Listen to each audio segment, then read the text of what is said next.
Hey everyone, what's happening? Oh, looks like my mic's screwing up again. 1 second. Amateur hour begins already. Should be better.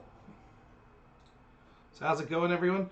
I am aware of one problem I've been having lately where I've been getting this high-pitched squeal. I have no idea. If anyone has any idea what might be causing that, please let me know. What's up, Sarah? Great to hear from you. For those of you who don't know, if you're watching this live, there's only 3 or 4 of you. But if you're not, Sarah Courier, who's on my YouTube chat, probably my favorite streamer on YouTube. I catch her shows all the time. Most of the time I'm working and have it on the background. But yeah, I think you should really check out her show. So go to YouTube, Sarah Courier. Fantastic show there. So what's up, Ecoms? Thanks for being here. So yeah, I've had an excellent day in my personal life. It has been a while, Sarah. It's great to hear from you. I've had an excellent day in my personal life. I took the next step to becoming a full-fledged insurance agent, so I passed my release call today. Everything's going great. I've been working extremely hard at it because one of the things I'm learning, I'm 36 years old, and I'm going to have my first kid in January. Nothing will light a fire under you like having a kid coming along. So I am trying my hardest to be set up so I'm financially successful by the time the little Hank comes here. And so, yeah, I do apologize that I haven't been streaming as often. Also, the normal radio show that I do Saturday, if you caught, I didn't do it Saturday because one of my co-hosts had a conflict of interest. Or conflict of interest. A scheduling conflict, not a conflict of interest. So we did it Sunday at noon instead. So apologize for that sort of stuff. Again, like I said, give me 2-3 weeks to get settled into a regular routine, and I'll have a regular schedule set up where it's like 2-3 nights a week I'm doing a regular show at 8 p.m. and things like that. So just a brief scheduling note before we get into tonight's show. Tomorrow night, another good friend of mine who's a streamer named Drone Tech, he's got a channel called Drone Tech Politics. Me and him will be debating on, you'll be able to catch it on my channel, but the moderator is going to be Dylan Burns. We will be debating, it's difficult to know exactly what the topic will be. I thought we were debating whether or not the Russian investigation into Trump was corrupt, but now that's morphing into, was there corruption, and did Trump behave unethically with Russia, and did Trump obstruct justice, and this big long thing. So it's going to be, I'm not trying to do a gotcha. I don't really need a simple statement for the conversation. It's fine. We can discuss all those issues. We'll have 2 hours. But yeah, it should be a good debate. Needless to say, I'm very, very confident that I'll sound good in that for 2 reasons. One is that that's what I focus much of my channel on, so I think I kind of know that issue inside and out. And the second reason is I just have the truth on my side. It was a coup attempt, and so it'll be easy to prove, and more evidence of that comes out every day. We were supposed to do this debate 2 weeks ago. It would have probably been good for our opponents had that happened, because more stuff is released every day.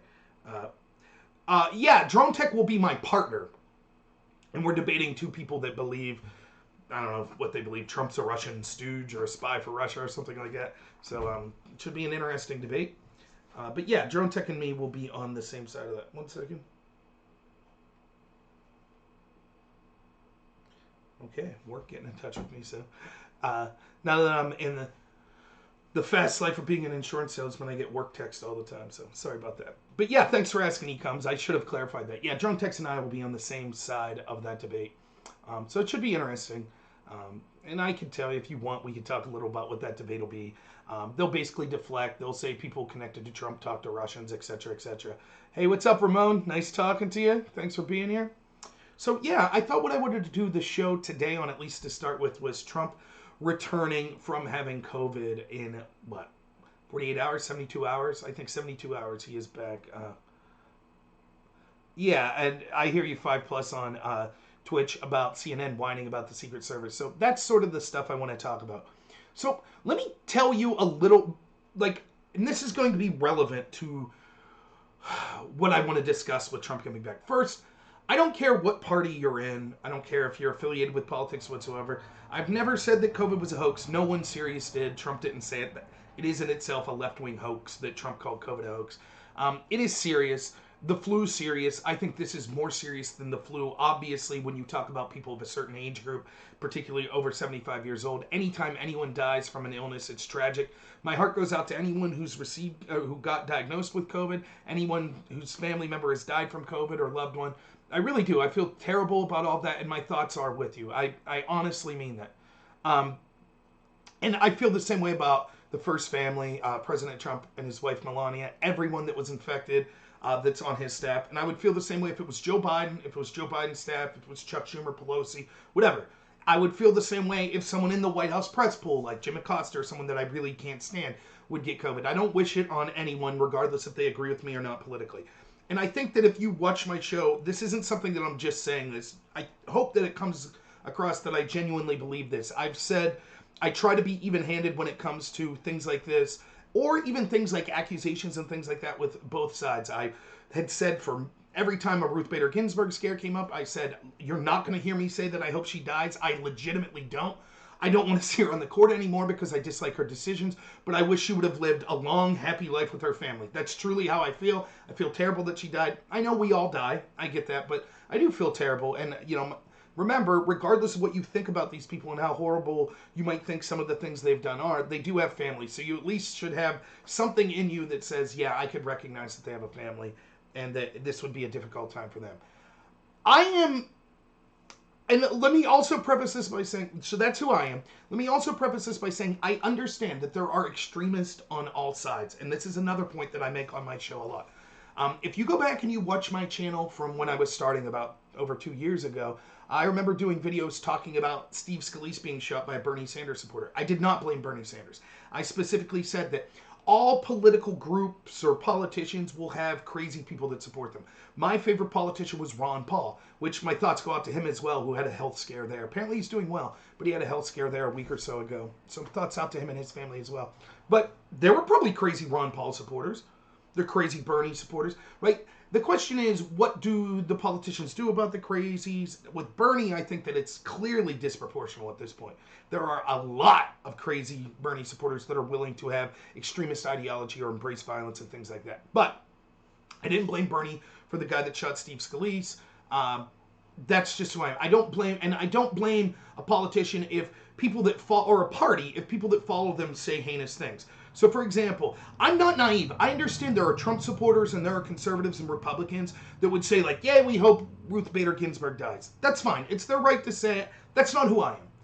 And I think that that fringe group will exist in any party. There'll be Democrats that do that. There'll be Green Party. There'll be Constitutional, etc. that will say things like that. What I talk about when I'm talking about the heinous actions of the Democratic Party or the establishment left and things like that, I'm not talking about average people that I see that are on the left or that are Biden supporters or Democrats, unless I specifically say. It's hard, as humans, we speak with labels. So when I say, oh, the Democrats are doing this, inevitably some of my Democrat friends will get in touch with me and say, I'm a Democrat and I'm not doing that. But you just have to understand, I'm not saying each and every Democrat. I'm talking about the people that are controlling the party and people in positions of power within that party or within that group. That's who I'm usually referencing unless I say otherwise. Now, that's a long-winded way to say this. I don't know that I've ever been more disgusted with the Democratic Party and our mainstream media than I am in this past 33 days, this past 72 hours.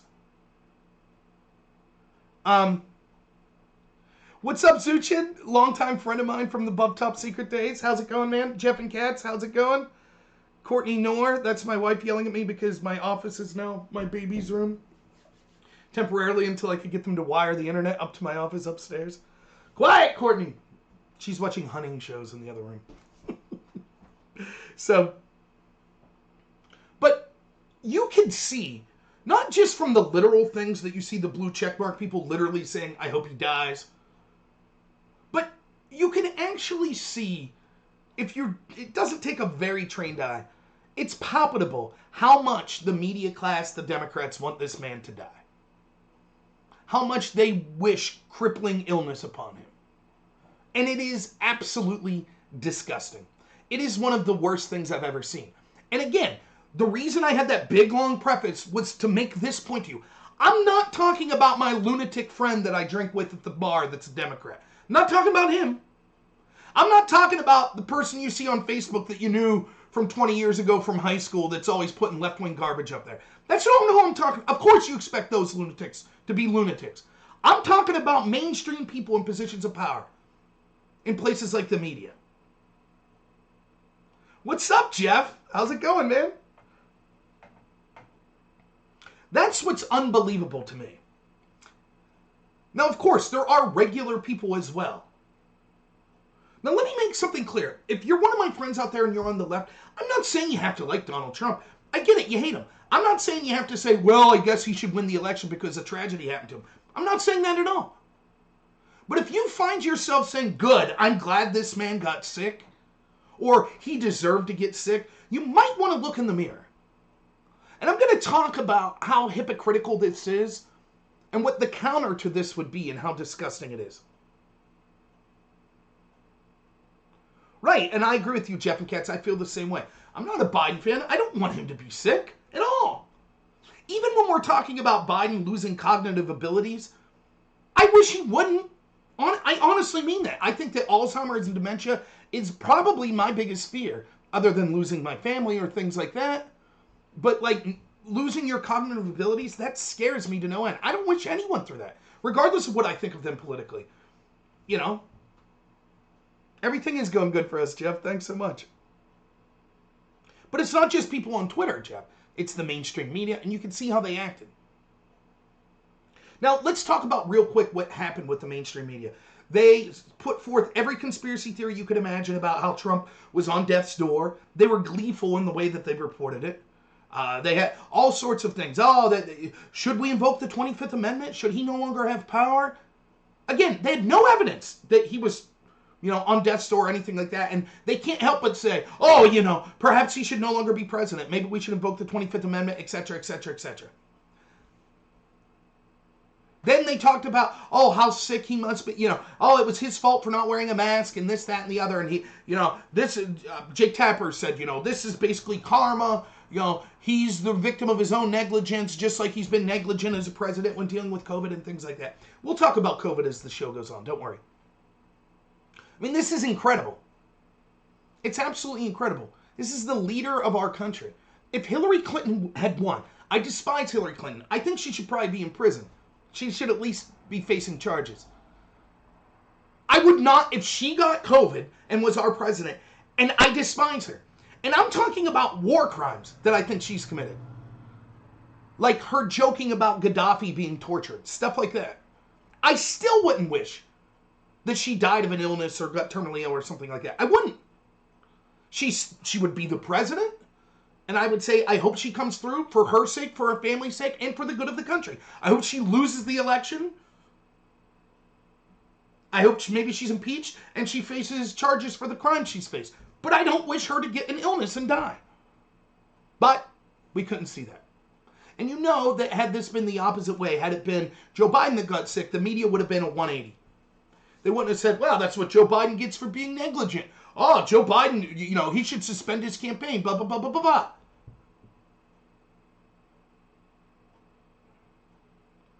So for the media to do this is absolutely disgusting. And I just want you, I know I'm beating a dead horse here, and I know that most of the people watching this would be like, yeah, we agree. But I want you to think about something. This is what they think of you, too. It's not just what they think of Trump. This is what they think of anyone that doesn't go along with their establishment narrative. This is why they didn't care. What's up, Paul? Thanks so much. Thanks for the donation. He says, good evening, brother. Hillary in handcuffs, please. I hear you. But this is what the media and the Democrats and the people in academia, all these people you've seen that are either literally wishing harm or death upon Trump, or you can see that it's just thinly veiled. This is what they wish on you as well. That's why they didn't care when Antifa and Black Lives Matter are burning down normal people's homes. That's why they don't care when people are being drug out of cars and beaten by these groups. They don't care. They don't care at all. That's why when people like the McCloskeys in St. Louis defend themselves against the mob, or Rittenhouse, they instantly are like, oh, they're evil, horrible people. They hate you. It's not like your feelings towards them. When you look at the media, you're like, I wish no one would watch them. I wish karma would be they lose their jobs and they're disgraced. That's what you think of them. When they look at you, what they think is, I hope you die.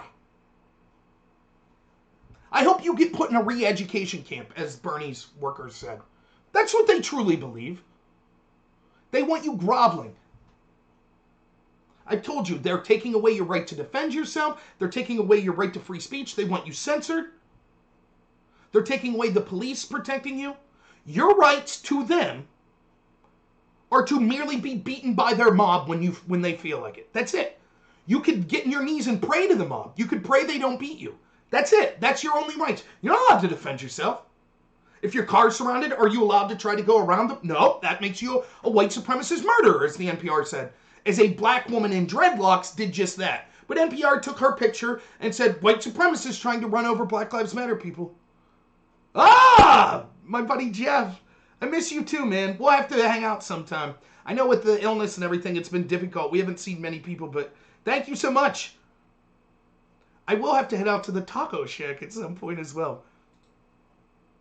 But that's what we see. I would never wish this on anybody on the left. Let me give you this is anecdotal, mind you, but a good friend of mine on the left basically was chortling that, haha, I'm glad Trump got the virus. And I was just like, hey, man, you probably shouldn't wish illness or death on people, even if you despise them. And he's like, well, I'm not wishing it on him. I just don't feel bad that he has the illness. And then he told me a story. He said, I have kids, and I see people with Trump signs in their yards, and they don't wear a mask when they're out. And that's making it more likely for my kids to die. And when I say something to them, now they're mean to me. To which I responded, well, what if you have a Joe Biden sign in your yard, and we live in Pennsylvania, and I said, the Democratic governor of Pennsylvania put COVID patients in nursing homes. So what if one of them are like, oh, you got a Biden sign in your yard, that's the Democratic Party that put a COVID patient in with my mother in a nursing home, and now she's dead. Are they now allowed to say, well, then if you or your candidates I hope they get sick and die. Are they allowed to say that? Or should we all take a step back and say, even as heinous as those decisions are, wishing death upon people and wishing that they get illnesses is not a healthy thing to do. You might wish that they face criminal charges, that the justice system runs its course, but wishing death or illness on someone, I don't care who, unless it's like literally someone that's so heinous, that they personally did something like they murdered your family, something like, you see what I'm saying, or, a literal war criminal terrorist, something like that.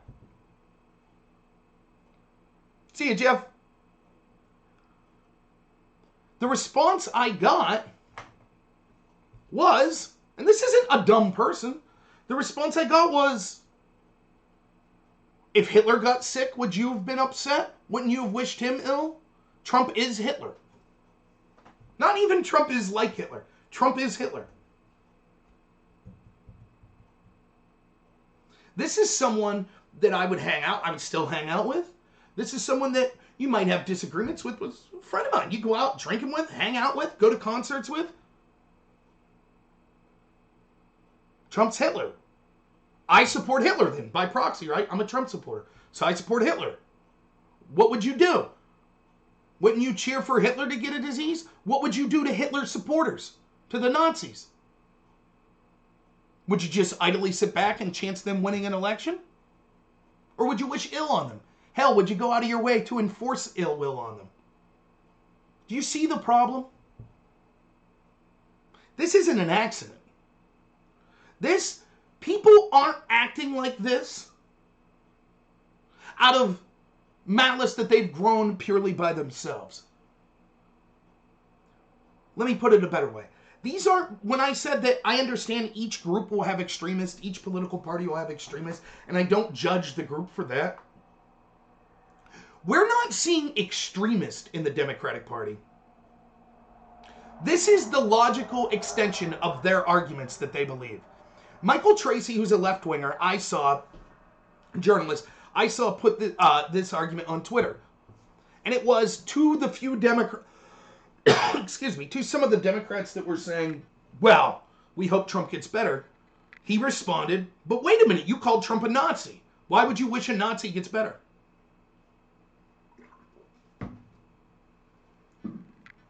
And he's right. That's the right take.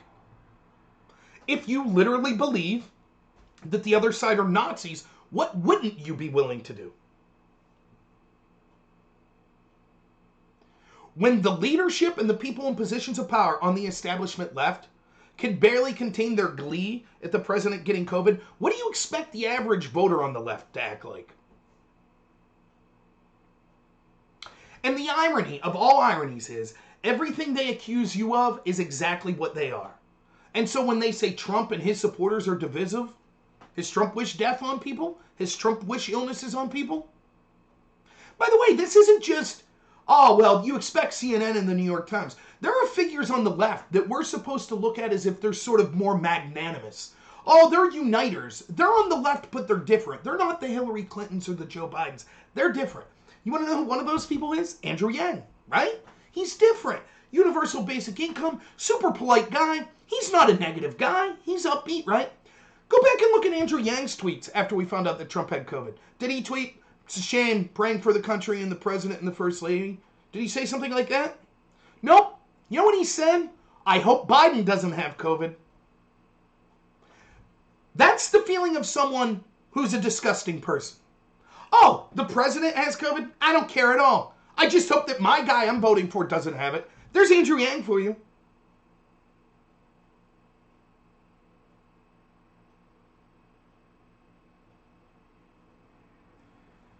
So this wasn't just, oh, Hillary Clinton or Barack Obama or Jake Tapper or Cuomo. It was actually the people that you consider more moderate. You know who did come out, and I've given her a lot of grief, but it's one of the only Democrats I would consider voting for, was Tulsi Gabbard. And she immediately said thoughts and prayers out to the president, his wife. Now, I dislike much of Tulsi Gabbard's progressive politics. I find them disgusting. But on the one issue that I really think matters, which is these foreign regime change wars brought on by the military-industrial complex, I actually think that Tulsi's pretty good on that. Now, where she lost me was supporting the impeachment of Trump. I found that to be ridiculous.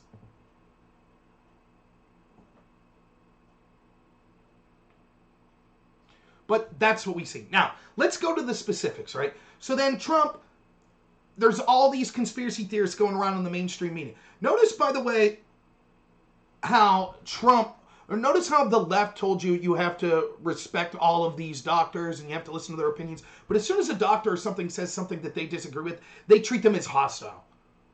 Right? So, oh, I got a troll on Periscope. So, how's it going, troll on Periscope? At least be original if you're going to be a troll. Nothing you said's funny or original, so good job. Are you real? Are you like Borat? No, I'm real.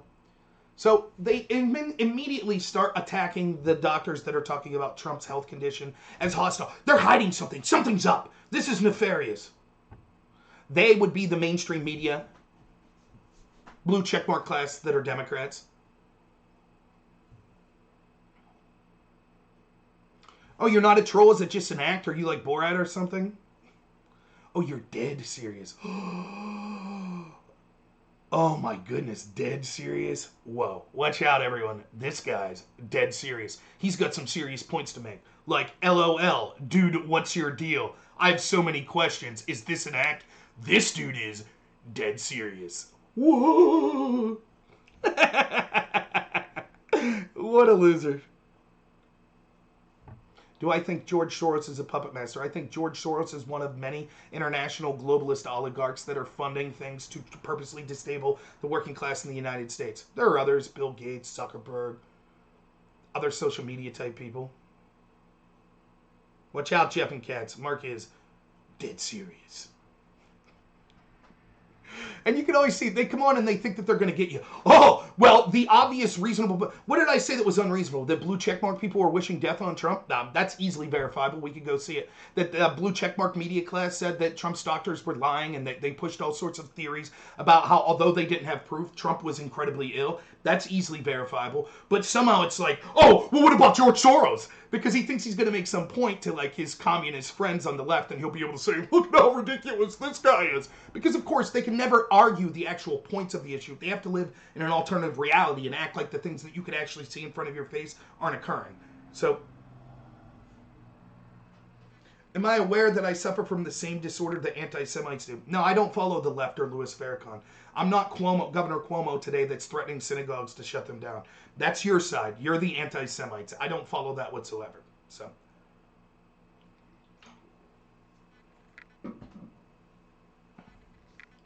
So they started pushing all these theories about how sick Trump was. This is basically why Trump went out and greeted people. Because the problem is when 95% of the mainstream media is against you. And I missed this debate the other day that Drone Tech was involved with on Dylan Burns' channel. But one of the topics was, is the media biased towards the left? I couldn't believe that they actually found 4 people that claimed that wasn't the case. It took me 3 minutes to see that the source that they were citing, saying, oh, the media maybe not that biased, was Pew Research.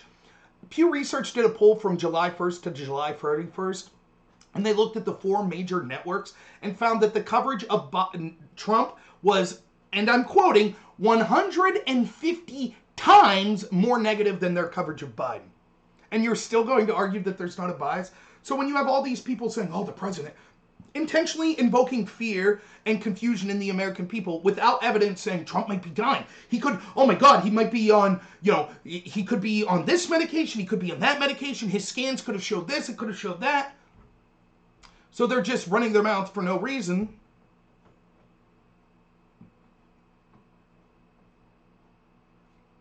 Is globalist is a synonym for the scrolls of the elders of Zion. And so I like this, by the way. This is something that you often see. People assuming what your words mean. So, for example, oftentimes what you'll see actual racists on the left do is when you say something like, hey, how you doing? Where you from? They'll say, oh, that's a microaggression. You're racist. You asked where he was from because you perceive him as looking different. No, I just generally was curious where he was from. But you're an actual racist that thinks it's impossible to have a civilized conversation with 2 people that have different skin color. So because you're a racist, you put that on other people that they must be racist.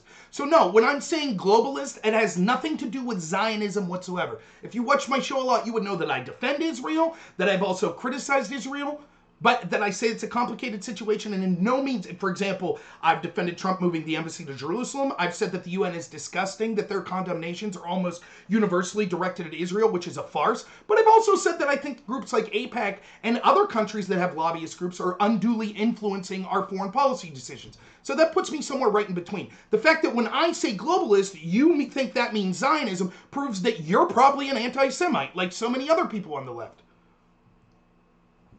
My problem is that I keep saying they. Well, that's because the audience that I'm talking to, I already explained that humans have labels and we must use labels to communicate. It wouldn't be a very fun show if I said, so, the military-industrial complex, oligarchs that have money, they're influencing our elections on both sides of the aisles, politicians that have been career politicians on both sides of the aisles, people in academia that are professors, people in the entertainment industry that have power, people that control Silicon Valley corporations, people in the CCP that are influencing American politics, politicians, academia, etc., etc., etc. If I had to say that every time, then it wouldn't be a very fruitful conversation. Your problem is when you hear me say they, you insert whatever boogeyman you want to hear from me so that you can paint a picture of me because you know that you can't deal with the substance of what I'm saying.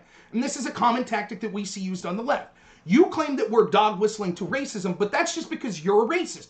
I get it. You have a problem with Zionism or something. That sounds like a problem you need to deal with. Don't project that onto other people because of your racist anti-Semitical beliefs. Okay? Thanks.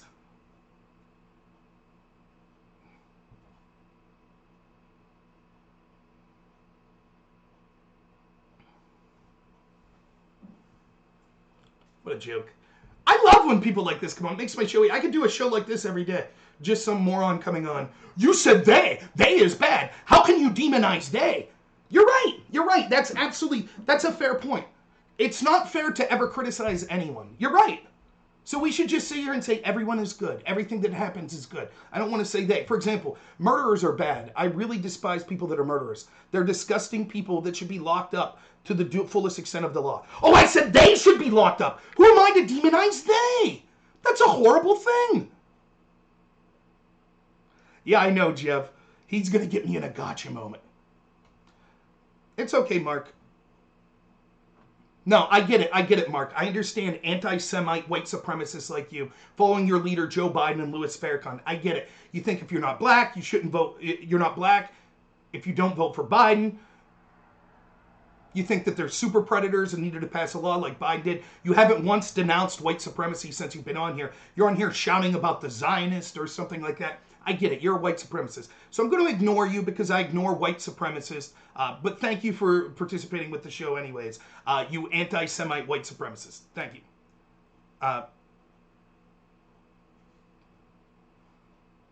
Yes, Luca, Biden did just say that today.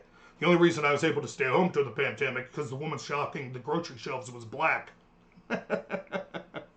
Does anyone ask Biden if he's a white supremacist? You know, the guy that eulogized the Grand Cyclops of the KKK, that guy? Has anyone asked him if he's a white supremacist? Or to denounce black supremacy? Or any racial supremacy? Nope. He'll say it's just an idea, I'm sure. No, I don't have a blind spot for criticism, Mark. I'm treating you with the same contempt and egregious behavior that you've treated me.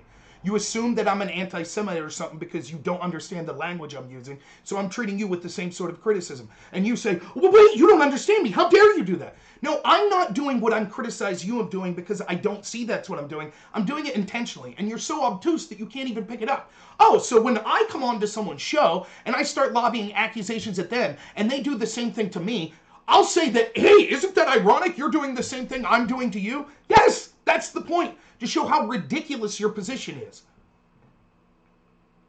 I support Trump. Next, moving on. Good, last question. See ya. So the reason that Trump came out was largely because we had a disreputable media that is wishing ill upon him. And so he wanted to show the American people that he was doing okay. Now, what the media and the establishment left, what many of them have done, is that they've criticized Trump because apparently he jeopardized the Secret Service. Now, they don't know what the Secret Service protocols are. For one, it seemed obvious to me as a layman, the Secret Service was probably in and around Trump in his personal space the entire time through this ordeal, which means that they're probably in contact with the virus in one way or another. Were they indoors? Sure, they were indoors. Maybe they could be spaced out more in a building than in a car. But that's all I knew about it. But these people assumed that the Secret Service might be there shoulder to shoulder with Trump, and that was jeopardizing their lives. Now, from what I've read, I'm open to evidence that this wasn't the case, but it seems like the doctors said that the Secret Service were issued protective equipment, that they were spaced out, that there was hermetic seals between them and the president and things like that. If that's the case, then there was no danger to the Secret Service whatsoever. Furthermore, it's ironic to see people on the left that say things like all cops are bastards, that had no problem with law enforcement agents being spit on, being attacked, being screamed at face-to-face during a pandemic for months from Black Lives Matter and Antifa. They didn't have a problem with that. None whatsoever. In fact, this occurred at the White House, if you remember, where guards at the White House and Secret Service people were directly put in the line of attack by people that were rioting, and they had to push those people back. This was during a pandemic. Not one of these media people that are foaming at the mouth, oh my goodness, Trump jeopardized the Secret Service. I looked, I didn't see one of them tweeting something like that when we saw Black Lives Matter jeopardizing Secret Service. The one comment I got in response is, well, we expect more from president than rioters. Well, you would still condemn the rioters. Both would be equally placing Secret Service people in jeopardy. So if you really cared about the Secret Service person, then you would have spoke up about their potential health risk when the riot was going on. Instead, almost every single person that's condemning Trump for going on this car ride, for jeopardizing the Secret Service, almost universally cheered on the Black Lives Matter protests and rioters.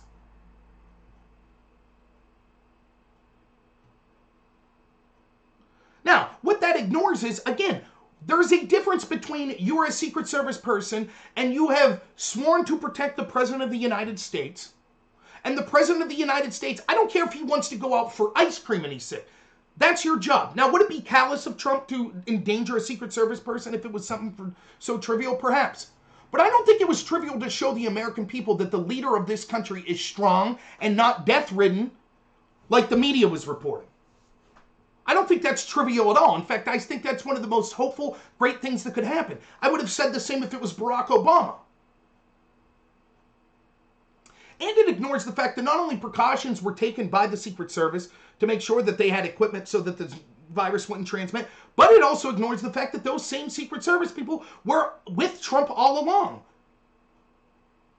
So you would have to give me, what was the percent chance of them contracting COVID increased by them going in a car ride that's hermetically sealed with protective equipment with the president versus sitting in a hospital room with him? What's the increase in chance there? All of these blue checkmark Democrats, media people, apparently, right? Apparently they know. Apparently they're medical professionals. So what's the percentage increase that occurred there? Anyone? I'm not in my basement. I'm in my baby's room. Thanks again, Mark. Again, these are one of my favorite comments. Let me explain a little about my channel, Mark, if you don't mind. I do this because I enjoy it. That's it. I understand that politics is a very divisive thing. My wife got tired of hearing me ramble on about politics, so I do a show like this. Then we can talk about other things because I get it off my chest. I feel great. I'm one of the happiest, most fun-loving people you ever meet. I have plenty of friends. In fact, I would say I probably have more friends on the left, some of which would even consider themselves communists, which I'm morally opposed to. But they're still my friends, and I don't let politics get in the way of that. For someone like you, which you're a dime a dozen that will come on and say, oh, look at how pathetic you are. You're just some guy talking to a camera on YouTube. Says the man who's commenting on the person they're saying is pathetic's channel. Who's more pathetic? The person actually sitting here talking to an audience, even if it's just one person, or the person that is frantically typing on Periscope to that person they're making fun of? I would say, I'll concede that I'm probably pathetic, and that makes you one of the lowest, most pathetic people that you could imagine in this country for commenting on my video. So thanks a lot. I must know that the chance for infection is much greater in a hermetically sealed truck. Says who? If it's hermetically sealed and there's a partition between the Secret Service agents and the president, doesn't the term hermetically sealed imply that they then would not be as much at risk to get the virus because it is hermetically sealed? Do you know exactly where they were in that car? Are you certain that they weren't behind a partition? Oh, but that didn't stop people from saying. Now, juxtapose that to, did you speak up when Secret Service people were being attacked by rioters during a pandemic? When they were being yelled at and spit on and had bodily fluids thrown at them? Did you speak up then? No, you didn't. Just like no one did on the left. Epidemiologists say so. The actual doctors that were treating Trump, that were there, said that there was a hermetic seal between the Secret Service and Trump, that they were given proper PPE, that the doctors checked up on it. But I know your Twitter doctors told you that that wasn't the case. Yes, it is true that if they were just sitting side by side in a car, then yes, I would say that the chances of getting COVID would be increased. I have no idea what the amount would be, but versus sitting beside each other at a hospital room. I'd say that. The smaller the room, which car would be smaller, then the better chance that there would be more of a spread possible. I agree with that. Do you have any proof that they sat right beside Trump and they weren't behind some sort of partition? But the doctors say so. Really, show me the proof that the doctor said that. I'm willing to see it. Go ahead, Mark, show me the proof. That's not a whataboutism. Again, just like, wow, you must have went to, all of you people must have went to the same university. You don't understand what the word whataboutism means. A whataboutism would be, I say something's okay because someone else did it. That's not what I'm saying whatsoever. I'm saying that you are the subject of my criticism. That criticism is you don't care about the Secret Service officers because if you did, you would have spoke up when their health was in jeopardy before, but you didn't. Just like everyone else on the left didn't. You only are using them as a token, which is disgusting, because it is a vehicle for which to attack that which you hate, which is the president. That's not a whataboutism. I'm not saying it's okay for Trump to spread the virus if other people spread the virus. That's not the claim I made. The claim I made was you're a hypocrite, and people like you are hypocrites. If you didn't speak up when Secret Service's health was jeopardized before from COVID, based on Black Lives Matter and other groups like that, then you didn't care about them.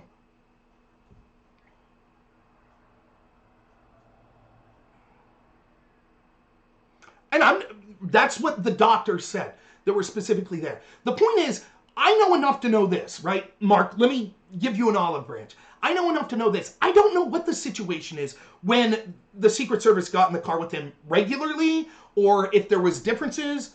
I know what the doctors said, that there was partitions and that they had PPE and stuff like that. But before that was announced, I watched all these people speak as if they knew. And let's be honest, none of us knew. No one knew. No one. I have no clue. Neither did you. Neither did Jennifer Rubin. Neither did Jake Tapper. Neither did Andrew Cuomo. They didn't know. They don't know what the situation was with the Secret Service there. They have no clue. They don't know if they were in a different, like, maybe there's like different partitions. I mean, it's a big vehicle. Maybe there's like 4 rows of seating and Trump was in 1 row and there was a seal and one of the Secret Service is behind and one in front. I don't know. But the point is, if you don't know, you shouldn't be saying, Trump's basically threatening to spread this virus to the Secret Service. How do you know that? And again, even if that was the case, this is what the Secret Service showed up for, and it wouldn't have been necessary if we had a competent and fair media. But instead, the media are propagandists for the establishment left, And they wanted to fearmonger to the American people that Trump was on his deathbed, which apparently wasn't true.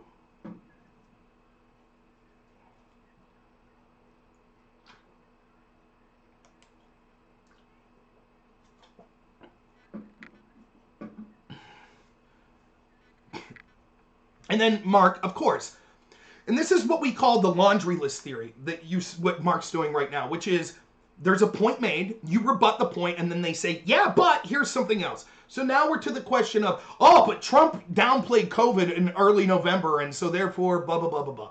That's not what occurred.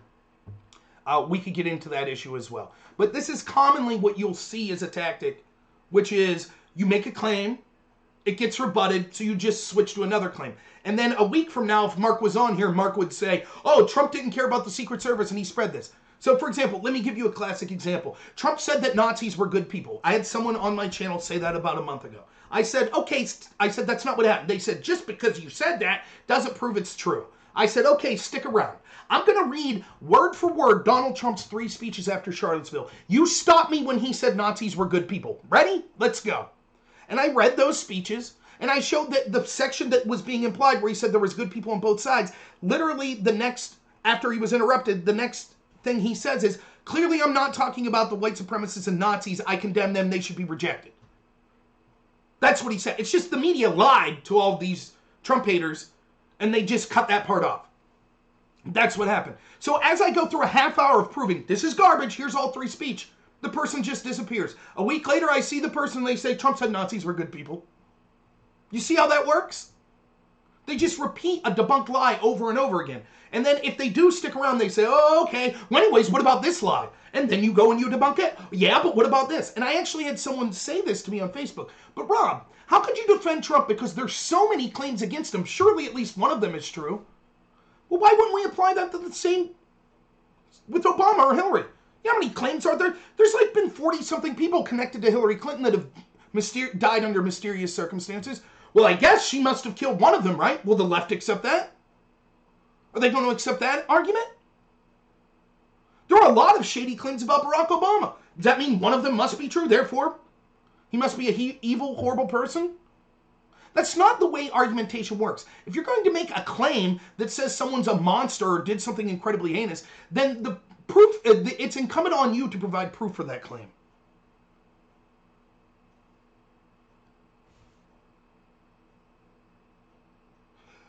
All right, you want to have a discussion about COVID? That's what we could do. So tell me the facts I'm buying on the COVID's response. So unfortunately, I didn't get to do Dylan's show last week, which did talk about Trump's COVID response, and I would have loved to talk about it. The truth is, I don't think Trump had the best response to COVID. Absolutely true. And if you watch my channel, you would see that in March, when Trump started to endorse lockdowns and things like that, I was heavily critical of Trump. Not in the way you think. The way you think is Trump should have had more lockdowns. He should have had less. That's the truth.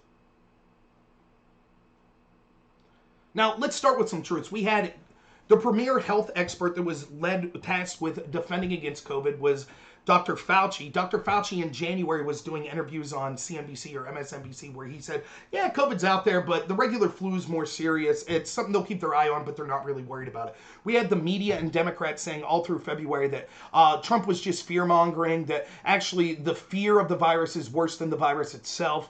And they were out there saying things like that in February. When Trump in mid to late February decided he was going to act and do what we now know is the very first and best step that you could take to defend yourself against COVID, and that is to isolate your borders from places where the infection has ran rampant. So when Trump tried to act like on that, again, the single most important thing you could do, and tried to ban travel from China, the Democrats, including Joe Biden and almost the entirety of the media, said that Trump was xenophobic or that Trump was a racist and that it was a horrible thing.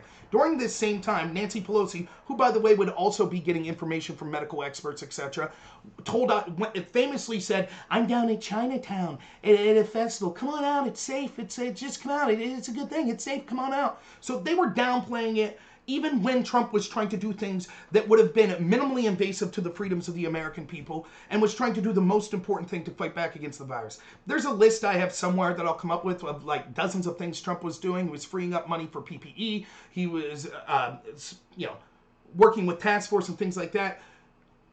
Now, famously, what we're told then from, what's his name's book? Was it Woodward? Woodward's book. Woodward claims that at the same time Trump was saying, the virus isn't a big deal, don't worry about it, we'll get through this, blah, blah, blah, that he was telling Woodward in private, I think it may have gone, my experts are saying that it might be an aerial disease now, I think that this could be a big deal. And so Woodward apparently sat on that information because he also wanted to intentionally kill hundreds of thousands of people, right? Isn't that what he did? Because if he got an admission from Donald Trump, I know this virus is serious, but I'm not acting because I want everyone to die. Surely Bob Woodward would have spoke up, right? Oh wait, he didn't. I wonder why. Oh, that's because Woodward understood what Trump was doing.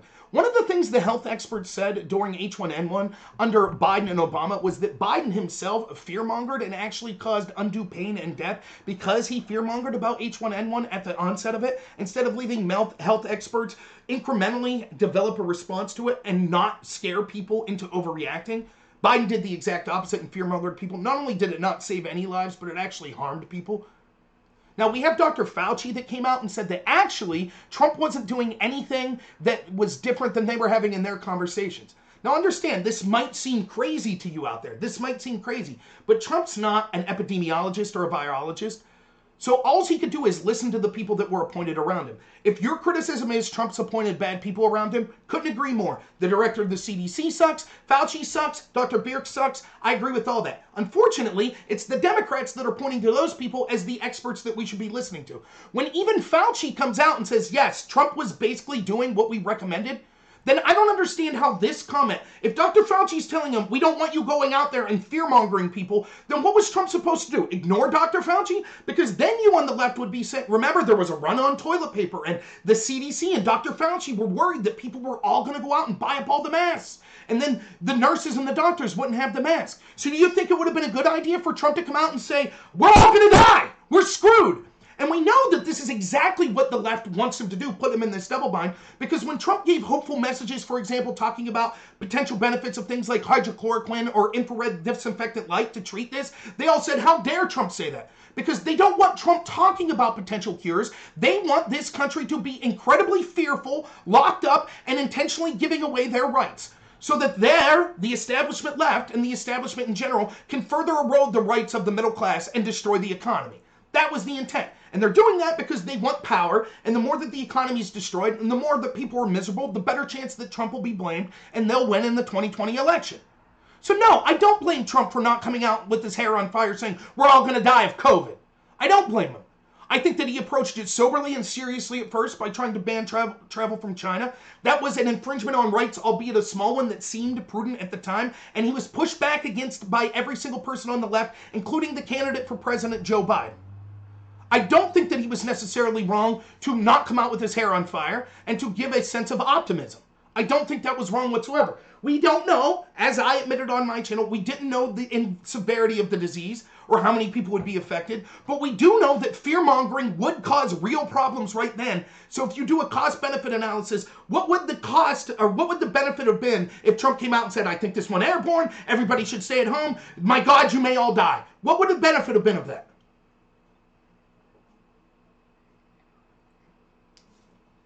You say I'm missing with the IC. What do you mean by IC? I'm not sure what that's an abbreviation for. International, the intelligence community? Again, who did you want Trump to I don't understand these criticisms from the left. Who should Trump listen to, Mark? Should Trump listen to the intelligence community when it comes to a virus, or Trump listen to his medical team, like the people at the CDC and Dr. Fauci? If we have evidence that Dr. Fauci was in January saying COVID's not a big deal, who was he supposed to be listening to that overrode Fauci in November? Who is this? So do you think that Trump should have looked at Dr. Fauci in January, who's an epidemiologist? You're right. Okay, so you mean intelligence community. So Trump should have looked at Dr. Fauci in January and said, you're fired. You're an epidemiologist. Clearly the intelligence community knows more than you. So when my chief medical people were telling me, no, this isn't a big deal, he should have ignored them. That's your argument. That's the argument you're making here. That's Trump's fault. I understand what you're saying. Dr. Fauci was the medical expert who was also looking at the data from China. He was saying in January it wasn't a big deal.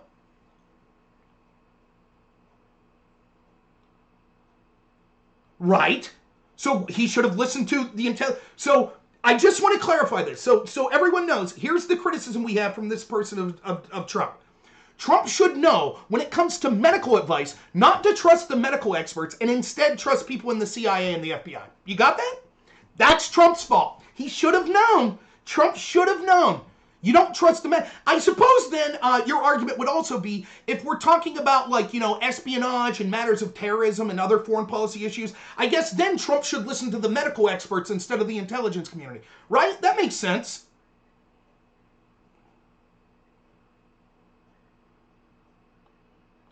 Now, let's get to what Trump did bad.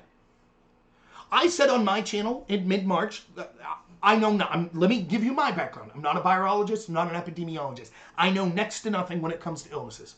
Fully admit that. I had no clue in March, as I still have no clue today, how severe COVID would ultimately be. How many people would die, how many people would get infected, what are the best possible measures, you know, particularly with this disease to protect yourself. I don't know any of that. Fully admit that. I admitted that it could have been 100 dead, it could have been 10 million dead. I don't know. Still don't know. Here was what I said would have been the things that we had to be concerned about when looking at this. I am not such a libertarian that I think that the government never has a right to interfere, lock things down, temporarily suspend some of our rights that are outlined in the Bill of Rights. For example, let's say a disease hit New York City and it wiped out 50% of the people next week. I would clearly understand the government going, my God, this is a catastrophe. We have to lock things down. Totally makes sense. And clearly it doesn't have to be that bad. I'm just pointing to the fact that we can clearly see there are situations where the government should intervene and it's acceptable for them to take away our rights. Conversely, the other side would be, clearly I think every reasonable person would see that the government shouldn't have the right to take away our rights to save just one life. So for example, if they were like, hey, it's the regular cold season this year, we're estimating 1,500 people could die, therefore everyone locked down. I think that almost everyone reasonable would say that's an abuse of government power. So if we can agree with that, then we take out the two extreme positions, that the government never has the right to act or the government always has the right to take away your rights. So we're somewhere in between. Now it becomes a question of threshold. I said that I'm willing to accept the government suspending my rights if they answer some basic questions and are as transparent as possible. Questions like, what is the threshold for how bad you thought that this could potentially get that justifies you taking away our rights and shutting down the economy? How many people do you think will get this illness if we don't have this lockdown? How many people do you think will die if we don't have this lockdown? How many people do you think will be saved by doing this lockdown? Exactly how do you anticipate this lockdown saving lives? How many people will die as a result of this lockdown? How many people's lives will be severely negatively impacted as the result of this lockdown? What is the threshold for when we could lift the lockdown and get our rights back? All of these questions should have been answered before any lockdown was endorsed. And President Trump, regardless of what any Trump supporter wants to tell you, endorsed these lockdowns without answering these questions. He did. He criticized places like Georgia that he said weren't doing a strong enough lockdown. He criticized places like Sweden that he felt weren't doing a strong enough lockdown. He praised governors like Cuomo and Gavin Newsom and embraced their lockdowns. Trump did that in March. I lost tons of subscribers by criticizing Trump and saying that this was horrible. I also said that this is what we had to look at that was going to be impactful to the United States as a result of this. There were three things that would affect the United States. The first was COVID itself. Now, I had no idea how many people would die of COVID, but even if it got to 1 million or 2 million, that's tragic. I'm not belittling that number, but the United States would survive. We would. I anticipated that the reaction to COVID would be far more severe and painful than COVID its actual self. And that seems to be bearing out. Keep in mind, the lockdowns, the economic fallout from that could last for the next 10 years. We're just at the tip of the iceberg seeing that. So the people that are dying because they couldn't go to the hospital to receive other treatment, the people that are dying of substance abuse from things like depression, the people that are dying of dementia and Alzheimer's because they can't have human connection that really helps fight back against that illness, the people that are committing suicide, all of those actual deaths are going to keep piling up. In addition, we're going to see people lose their livelihood. We're going to see the economy incredibly harmed, which not only diminishes people's quality of life, but as any study will show you, the lower economic conditions someone's faced with, the chances of them dying increases substantially. So not only will they be more malnourished, not only will they be more suicidal, more likely to abuse substances, but they'll be less able to get health care, and we'll be less able to provide as a country because we'll have less revenue coming in because the economy's crashed. We'll be less likely to be able to provide health services for these people anyways. I anticipate that the economic fallout will be far worse than COVID. I said this day one. But we'll survive. The United States will survive that. You know what the United States won't survive? The only thing as a result of this that had the potential to destroy this country fundamentally was if the American people accepted that their rights could be flippantly taken away at the drop of a hat. If anytime the government says, hey, be fearful of X, they could literally take away your right to go to church, take away your right to go to work, take away your right to go to a public park, take away your right to go see your dying mother in a nursing home, take away the right to go to a funeral, take away the right to go to your daughter's wedding. If at the drop of a hat the government could do that without any explanation whatsoever, just saying this disease is going to be deadly so we're justified in doing this, that has the potential to end this country. And I was exactly right. And now we can see the capricious and arbitrary ways that particular governors, particularly Democratic governors, have been applying this. So, it's not an irrational slippery slope argument, and let me give you proof why. You would say that you would accept, because this was a serious virus, that we have to make sacrifices. I agree. I don't have a problem with that. I think the government should be transparent, but had they been transparent, even if they were wrong, and that's crucial. I'm not saying that I expected the government to be 100% right, but I wanted them to tell us the information they were looking at that justified these lockdowns and answer these basic questions. If it turned out that was wrong and they said, look, we were wrong, but this was the information we were looking at, I could accept that. I might criticize them for being wrong, but I would appreciate that more than being kept in the dark and told that I wanted grandma to die if I had questions about these lockdowns. But here's how I know this isn't a slippery slope argument. Because we see today that Governor Cuomo is again talking about how we need to lock down schools, even though almost every serious medical expert in the world acknowledges that the average flu is more deadly to children and spreads more in schools than COVID. The director of the CDC has gone public saying that more children are being harmed and killed as a result of shutting down schools than of COVID. That there haven't been documented cases of transmissions that are really alarming between students and teachers. That not only is this virus not seem that deadly to children, but it doesn't seem to spread that much amongst children either. Yet despite that, for purely political and malicious purposes, Cuomo is out there today talking about how we need to lock down. What's the two things he said? Did he say Black Lives Matter? Did he say hundreds of thousands of people gathering shoulder to shoulder? Nope, he didn't say that. You know what he said? Synagogues and schools. That's the two things that he said. Cuomo, in addition to my governor, Tom Wolf in Pennsylvania, if it was just a slippery slope as you're saying it, oh, no, they would never use this for malicious reasons just to take your rights away. Can you explain to me then why the healthy population, they looked at and they said things like, you can't go to work, you can't go to church in some states, not in my state of Pennsylvania, but you can't go to work, you can't go to church, you can't go to the nursing home, you can't go to the funeral, you can't go to the wedding. They said all that stuff, but, and that was all to protect people, right? But simultaneously, they took COVID patients and put them in nursing homes. So the entire idea of the lockdown was there are vulnerable people, and if we don't lock down, someone could unwittingly pass COVID to one of those vulnerable people, i.e. people in nursing homes, old people. So we'll lock down the healthy population because we don't want them to spread it to someone who's vulnerable. And as they locked us down, what did they do? Intentionally put COVID patients in with the most vulnerable people. And now we already hear as I predicted day one, the Democrats are already saying, well, if we get power, we have to declare a state of emergency and lockdowns over climate change. You see? We already saw it with the Patriot Act. What's the difference?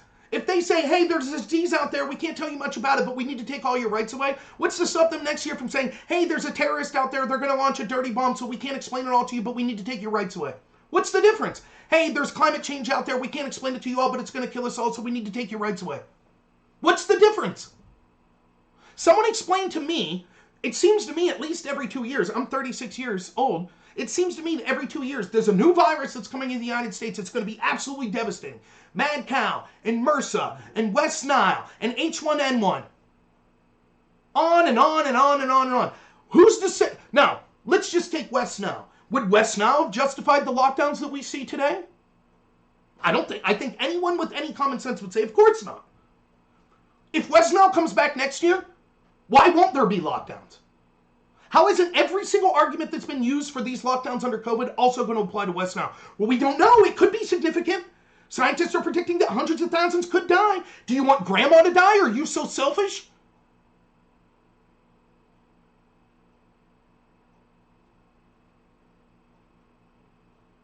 Right. Deadly Agamemnon says, remember it was 2 weeks to flatten the curve?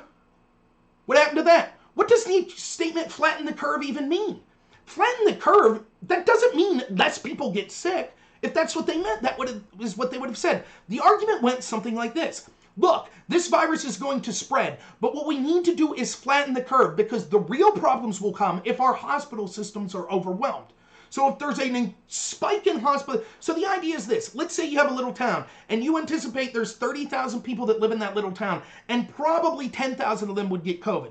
Flatten the curve means this. If we do nothing, 10,000 people will get COVID all within the same 2 weeks. And the little town hospital won't be able to handle that. And therefore, people that otherwise would have got over the virus easily are now going to be in a very difficult position because they can't get adequate health care. Therefore, what the town should do is flatten the curve. So those 10,000 people will still get COVID, but instead of in the span of 2 weeks, it'll be over the span of 3 months. Then the health system will be able to treat everyone, and there won't be that much death because of it. That's what flatten the curve means. Well, now all of a sudden, we flatten the curve. Who's even concerned with that now?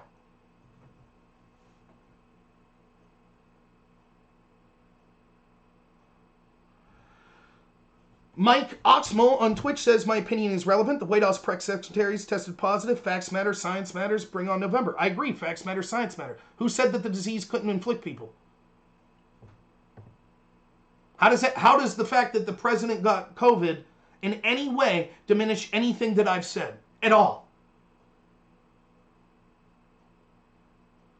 Now we've changed, all of a sudden, the amount of people that die, or, the people that are hospitalized, none of that matters all of a sudden anymore. Now it's just how many people are infected. Now we know from the New York Times, hardly a right-wing rag, we know from them that they say the cycles that have been measured for the test show that 90% of the positives were probably not positives, because they were ratcheting up the cycles on these tests so much that any little sign of SARS was showing up as a positive test with COVID. In reality, that should have been tuned way back. But that didn't stop our officials from using that data to say we need more lockdowns and things like that. I said this. Go back and watch my videos in March. I said this. I said, and it's not because I'm a genius, it's because I was reading different opinions and I saw the ones that made the most sense. And there was a doctor from Germany who was critical of things like lockdowns from the get-go. And this is one of the things he said. There's two types of viruses that could kill a lot of people. There are viruses that have an incredibly high lethality, or infected fatality ratio, right? So in other words, you could have a disease like, I don't even know, like Ebola. I don't know exactly how many people Ebola kills, but maybe it's like 8, 9, 10%. That's incredibly lethal. You're talking 1 out of every 10 people that get this disease dies. That has the potential to kill a lot of people. The way that you fight back against a virus like that is try to have immediate and total lockdowns. Because it's so lethal, you're trying to isolate it immediately. But then there's viruses that kill a lot of people like the flu. Or infections that kill a lot of people like the flu. And it's not that the fatality rate of influenza is so high, yet it kills tens of thousands of people in the United States a year. Why? Because so many people get it. But the problem is, lockdowns won't work against something like that.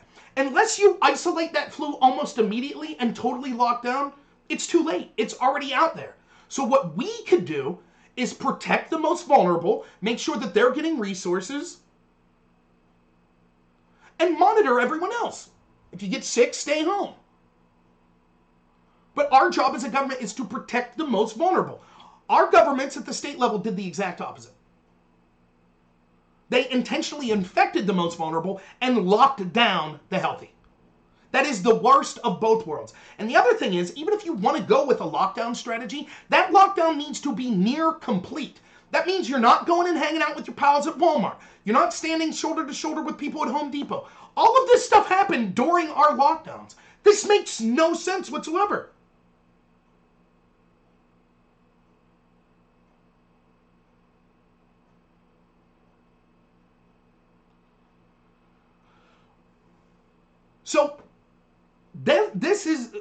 this is what I'm talking about. So it would be like this, and this is what I said way back in March. It would be like this. Let's say that I, as a fat guy, go to the doctor, and the doctor says, okay, here's the deal, Rob. There is this medication we could give you, right? And this medication, along with healthy diet and exercise, will make you a healthy weight within 6 months. Now, the problem is your insurance won't cover this medication, and it's going to cost you basically half the money you own. So it's going to cost you like, I don't know how much money I have. Not much, let me tell you that. But let's just say they're like, it's going to cost you $50,000. Now, I have to weigh cost benefits. Anytime you're talking about a problem and a potential solution, there's almost never a solution that's 100% positive. Everything has a cost associated with it. An action has a cost, it has a benefit. A lockdown has a cost, it has a benefit, right? So in this case, the cost of doing nothing is I'm fat and out of shape and it's unhealthy. And it could cause my death or other health problems. The cost of taking this medication would be, it's a huge financial cost, which will negatively impact my life. So what our government did, so you have a difficult decision. Do we pay this exorbitant cost for the pill? Or do we stay unhealthy? Here's what our government did. They said, I'll buy the pill, but I'm going to keep eating like a pig and not exercise. So now I've paid the cost of the pill, but I got none of the benefit of it because I didn't do the other stuff that was prescribed. That is exactly the case with COVID. If you're going to do the lockdown, there's going to be a price attached to it. I think that price was worse than COVID. I think we'll come to find that. Not only because it justifies stripping our rights anytime the government wants, but also the economic and other health cost of the lockdown. Which again, we could see the CDC saying right now, we could already see that lockdowns and shutting down schools and things have literally killed more kids than COVID. We see that. So certainly there was not just an economic cost, but also a physical and health cost to the lockdowns. But if you're going to do the lockdown, do it all the way. Until the disease is gone. You don't half-ass it. Because all that did was get you all of the negative costs associated with the lockdown and none of the benefits.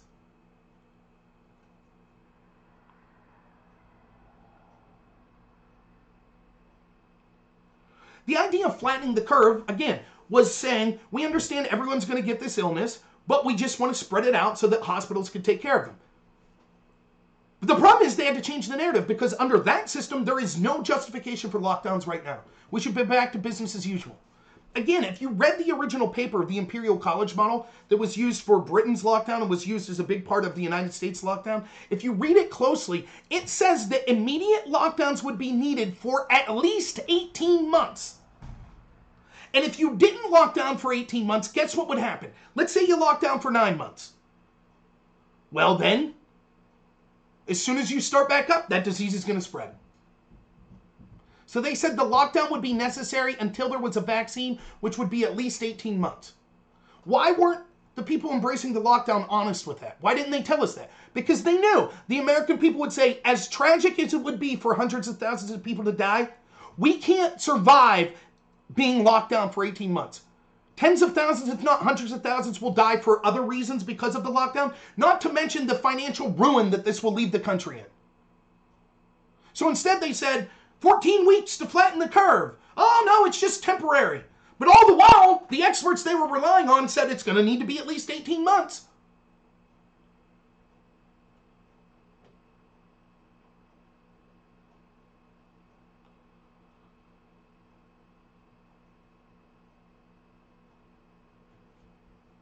So again, what was it? So Trump embracing the lockdowns I think was bad. I still have yet to see evidence that lockdowns saved lives or that they saved more lives than they crushed. Again, everyone points to Sweden. Oh, but Sweden, look, they're doing worse than the other Scandinavian countries. Remember, the Imperial College that said that we needed the lockdowns, that paper, it didn't say 10,000 people will die in this area, but if you lock down, 5,000 people will die. In other words, without a lockdown, twice as many people would die.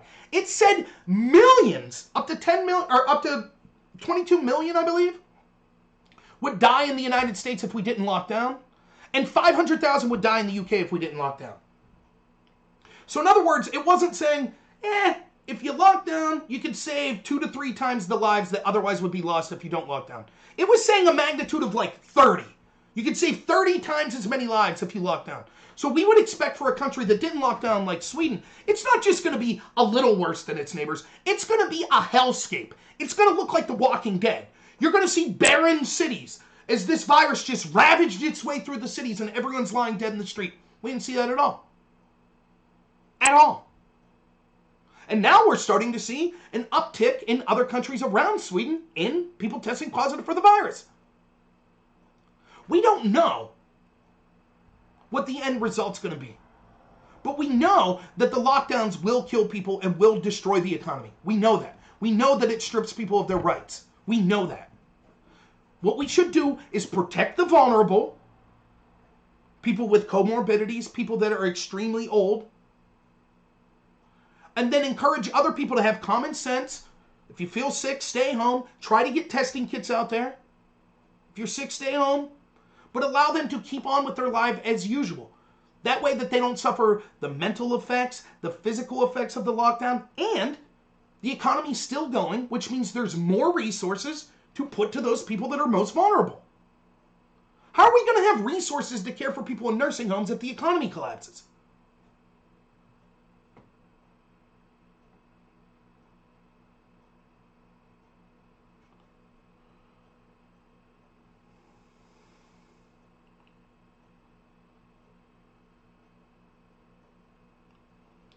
So I keep hearing all this stuff. Oh, Trump was abysmal, hundreds of thousands. What was Biden's plan? What was the Democrats' plan? Can you point to me to a world leader? Point to me to a world leader that did it right. Show me.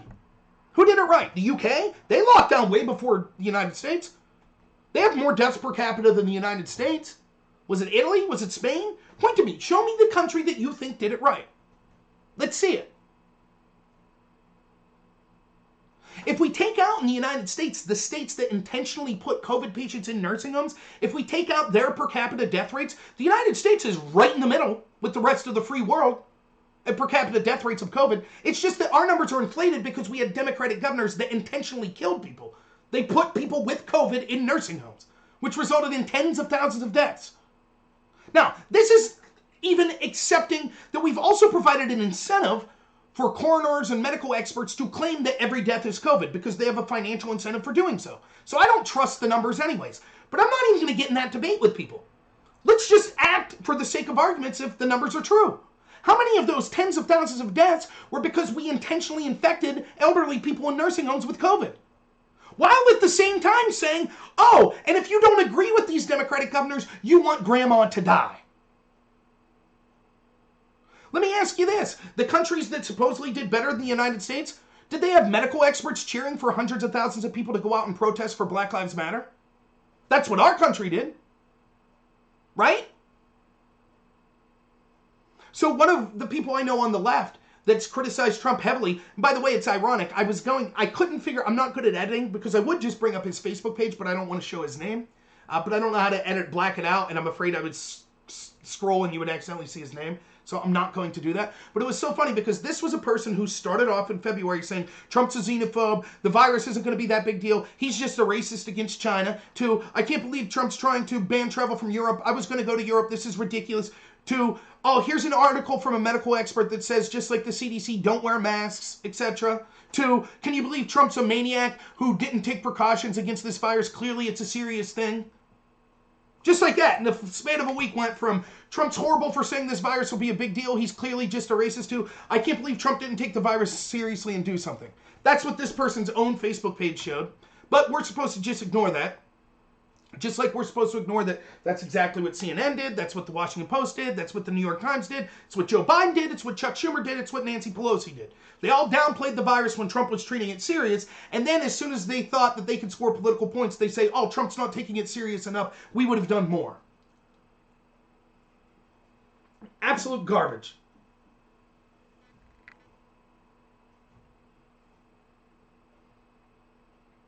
But he showed this article, my friend on Facebook, and it said the United States could learn a lot from what New Zealand did. Now, New Zealand's basically kicked this virus's butt. They have, if we're to believe the numbers, and I have no reason to think that they're lying about it to make themselves look good. However, the obvious thing is this. New Zealand is a very low population dense area. It's basically an island that doesn't have that big of a population. So that's the exact type of place you would expect to do very well against a virus, because it's isolated kind of just by natural boundaries. So it's going to be harder for that virus to get there, and there's not a lot of people, and so it's easier when you're talking, like for example, if you have a house of 4 people and one person gets sick, it's easily to isolate that person and take care of them than if you have a house of 50 people and 5 people get sick, right? That's going to be harder. So if you have a smaller population country, particularly one that's isolated like New Zealand, the chances they're set up, same with Japan. Now Japan's more dense, I get it, but again, they're like an island. So they're set up for success. But fair enough. So I looked at the article because I'm not someone that's just going to be like, oh, it's different, blah, blah, blah. I was like, okay, let's see what the article says. What did New Zealand do? And it lists the top 3 things they did. Number 3, let me see if I get this right.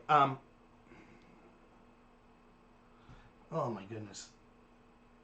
Let me see if I can find it.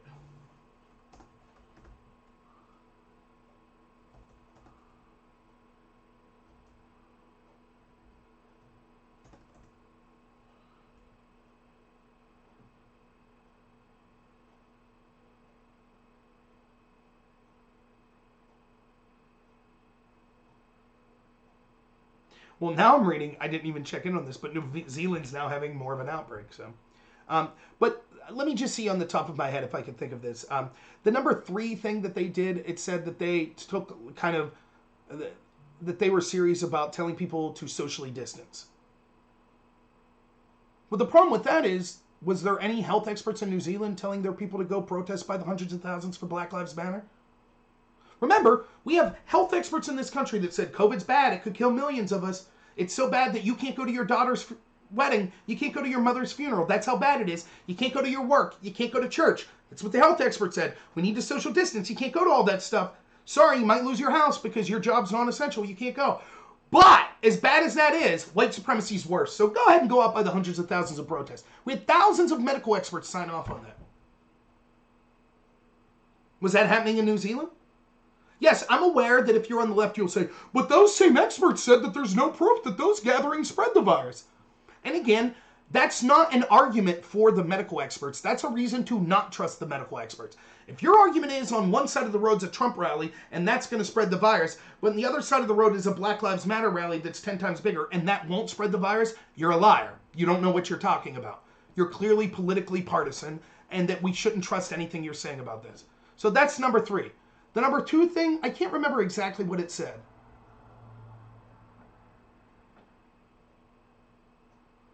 I think the number 2 thing it said that they had funding for PPE and things like that and adequate testing. And I agree, that's actually something that I think you could criticize Trump for. I think that there's been promising developments that they're trying to get these rapid tests that are cheap, that cost you like $1 a piece a test. You can take it home, just put in your lip basically, and then it'll tell you if you're testing positive for COVID or not. It's not 100% accurate, but it's like 80% accurate, and I think that would be good enough. And I agree, there is reason to criticize Trump or the health experts or whoever's in task with making that. However, there's also criticism to go, who controls the purse strings? That's Congress. And they should have been adequately providing money for and directing money to places where we could adequately get that testing. However, Trump did do a good job, I think, with the PPE, the masks, the ventilators, and things like that. It doesn't seem like we ran out of that stuff. So I thought he did a good job of that. But fair enough. You can make criticisms on both parties there. I'll agree with that. But do you know what the number 1 thing New Zealand did, according to these articles? You know what the number 1 thing New Zealand did? The number 1, could you guess? Yeah, and I agree with you, Deadly Agamemnon. Certainly it's a different situation from New Zealand and the United States. But if we're trying to say, could things have been better? I agree. There could have been better access, particularly to testing, not so much PPE, but even PPE. But let me ask you all here. If you had to guess, what is the number 1 thing New Zealand did? According to this article from health experts in New Zealand, what's the number 1 thing they did? Let's see if I can get anyone that has a guess. Anyone? What do you think? Remember, New Zealand's being propped up. New Zealand is being propped up as the example that we should model by the left. That's who's doing this. People on the left saying we should model ourselves after New Zealand. Agamemnon says get plenty of vitamin D. Nope, that's not what they cited. Less sex. Nope. I'll refrain from going blue here, so I won't say. Take away everyone's guns. Nope. Anyone? Anyone have a serious guess? We'll give you like 10 more seconds. Free thought for the win. That's right. They closed their borders. So the same people that are telling you we should do what New Zealand did, and New Zealand says, sweet, the best thing we did was close our borders. Well, when Trump recommended that, they said, he's a racist.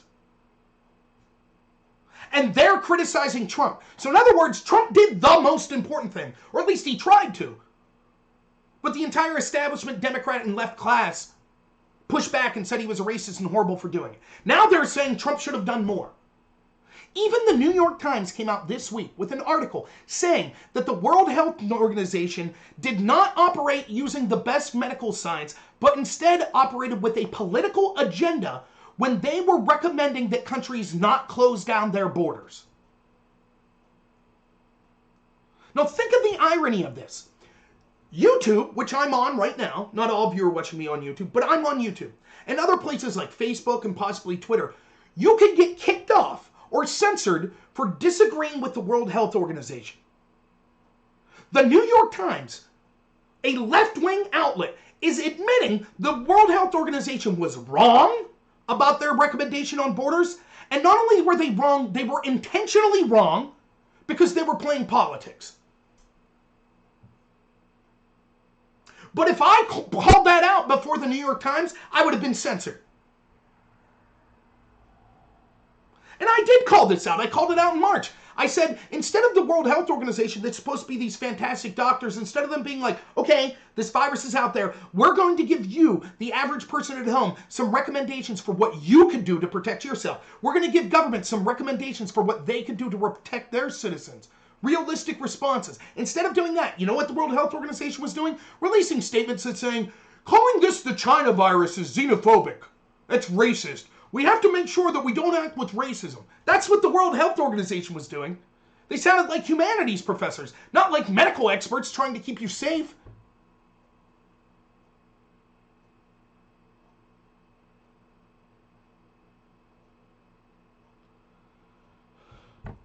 So this is the sort of thing I'm talking, and you see these contradictions. So Trump was horrible for not doing, again, let me express something here.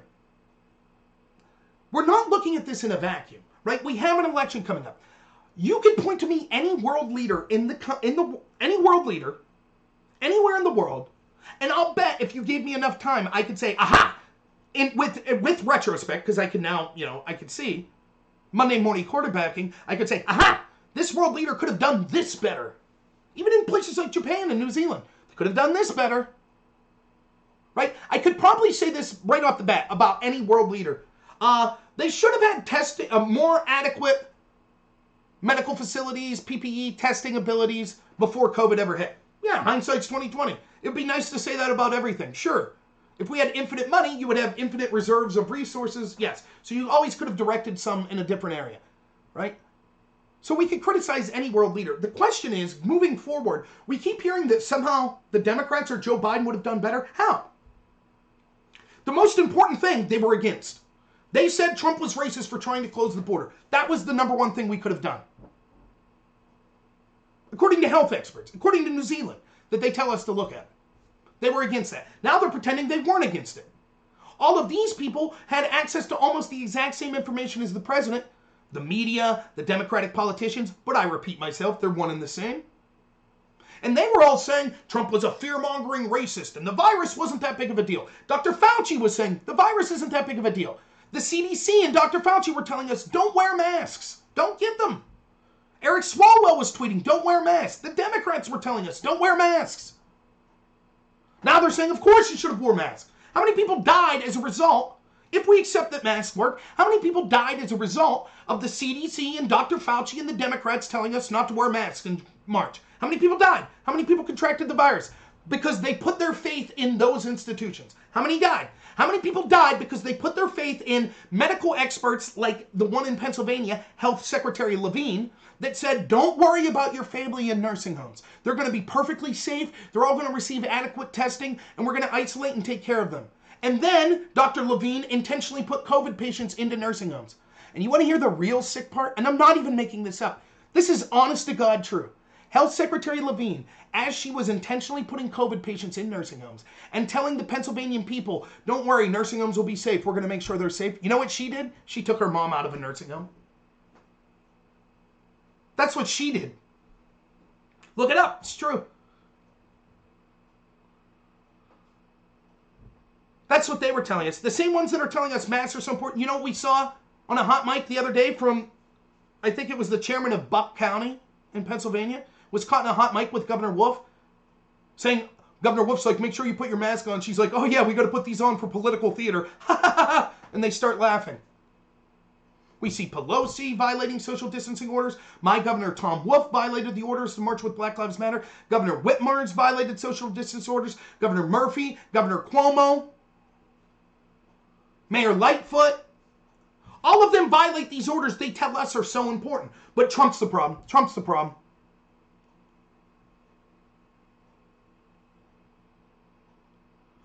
Is my mic... Oh, it started whistling. I don't know why my mic whistles like that sometimes. I apologize for that. Now, so there. Mark's gone, it seems like. But that's my explanation of COVID. Did I criticize Trump in there? You bet I did.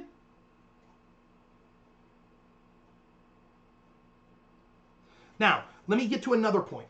This was the point I wanted to do the video on before I got off on the COVID discussion in greater.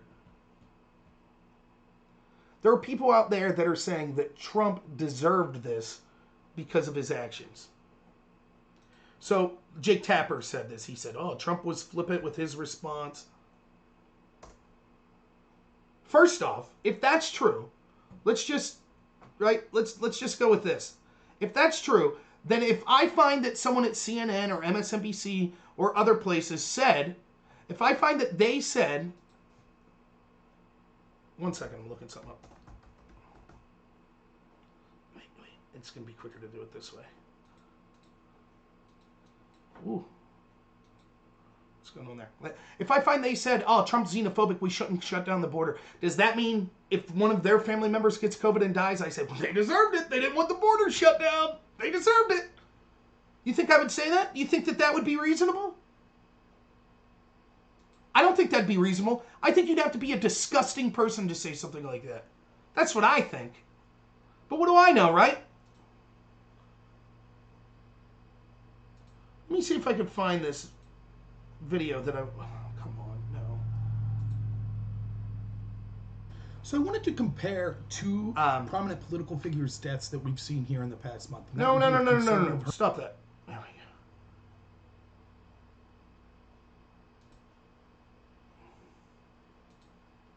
I don't know what's going on here. Give me a second.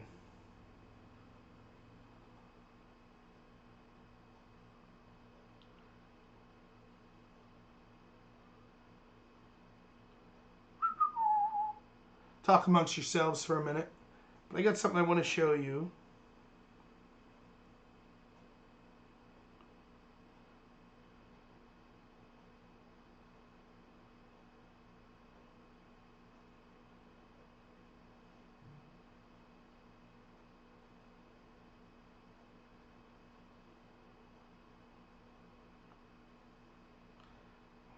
Let me see.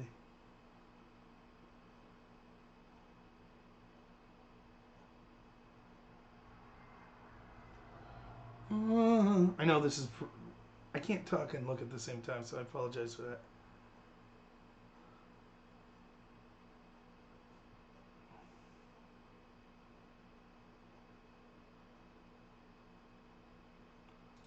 Oh, it's spelled wrong. I always like looking at my own videos, particularly when I spelled something wrong. Port testing?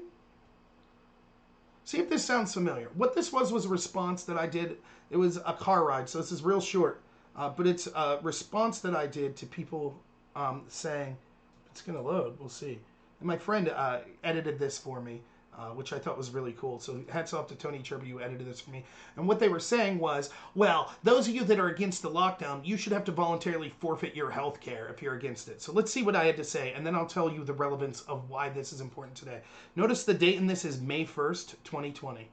Let me put my headset on, make sure that we can hear this. I had someone say today on a blog, they said, oh, well, if you're one of those protesters, if you get sick, are you willing to say you made a mistake and then not accept medical help? Because if you protest and then you get sick, that proves you did something wrong. Therefore, you don't deserve medical help. I said, okay, I'll take that deal as long as you people that are for the economic shutdown don't accept government financial help. If you're saying, Rob, your theory will lead to possibly someone getting sick, therefore you're responsible for that, and so you shouldn't be allowed to get health care, my counter to that is, okay, your response is collapsing the economy, therefore you shouldn't be able to get any government assistance or assistance from anyone when you go bankrupt. I'll take that deal. Meanwhile, Jefferson County, Penn Highlands, the county right next to me, the county where my family goes to the hospital, they're furloughing. Penn Highlands in the district is furloughing 600-something employees, 24 of them from the Brookville Hospital alone in Jefferson County, that have seen a 58% reduction in people walking through the doors. Yep, because that's what we need, and that's occurring all around the country. Counties with less than 10 cases in Pennsylvania have their hospitals laying people off because that's how bad it's screwing our healthcare system and our economy up. Because no one's going to the hospital. But it's worth it because, you know, COVID.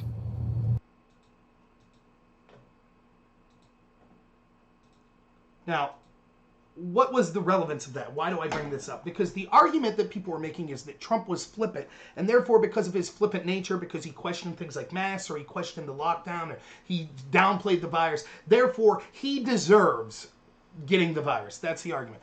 My counter to which would be, okay, then does that mean that people that embrace the lockdown, if they end up being financially devastated, they deserve that?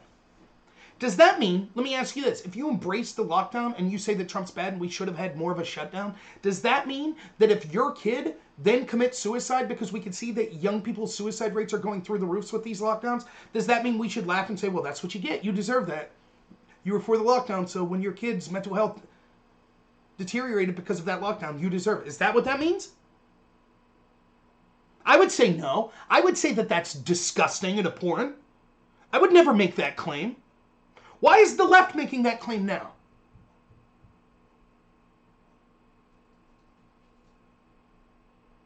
Yeah, I agree, Agamemnon, you'd be an a-hole. That's what the left's doing, though. Oh, if you were against the lockdown and you get the virus, you had it coming. Okay, if you're for the lockdown and you go financially bankrupt, I don't want to hear you complaining that you can't afford to live in a home, you can't pay the rent. You're a mistake, right? This is how sociopaths or children view the world. I understand that there is a marginal increased risk, I have no idea what that risk is, between accepting the lockdown the government's given and my chance to get COVID versus being against that lockdown. Life is risk. The conversation no one wanted to have that I was having over and over on my channel is this. The idea that Joe Biden once said that one life's too many and we have to have any policy to save even one life is garbage. It is impossible, because if we try to avoid all risk, life becomes meaningless. And actually then we bring other risks onto ourselves. So for example, we could theoretically say tens of thousands or hundreds of thousands of people a year are in horrible car wrecks, tens of thousands of which die. In fact, it might be millions of people that are in severe car wrecks, and tens of thousands die. So we could make the speed limit 5 miles an hour to make sure that the chance of those wrecks occurring significantly decrease. Would that be worth it? Well, no, it wouldn't be worth it, because it would lower your quality of life. Be back to taking days to get, just a state or two over. The economy would grind to a halt. Places that are in inner cities, all of a sudden, their food and things like that, it would be near impossible to get the appropriate amount of food from rural America to urban America. People would starve. People would become malnourished. People wouldn't be able to get to the hospital if they had some illness only going 5 miles an hour in time. But does that mean if you're against a 5 mile an hour speed limit and your family's in a car wreck, oh, you had it coming? Of course not. We understand that there is risk inherent with life, and we accept some of that risk. Every day you get up and walk out the door, you're taking a risk. Your chance of dying, being involved in some sort of accident, getting some sort of illness, being physically attacked, markedly increases the moment you leave the door. If you just stay at home, probably not going to be attacked, probably not going to run into someone who has an illness, probably not going to be in a car accident. But we understand that life is some inherent risk that you take with it. What we need to do is manage What is the laws and what are the freedoms we're willing to give up to diminish that risk? So speed limits are one of those. You could say, it should be your freedom to drive whatever speed you want. You want to go 130 mile an hour in a residential area? Go for it. Who has the right to tell me I can't do that? Well, we've decided as a society, although that might be something that people would choose to do, given total freedom, we think that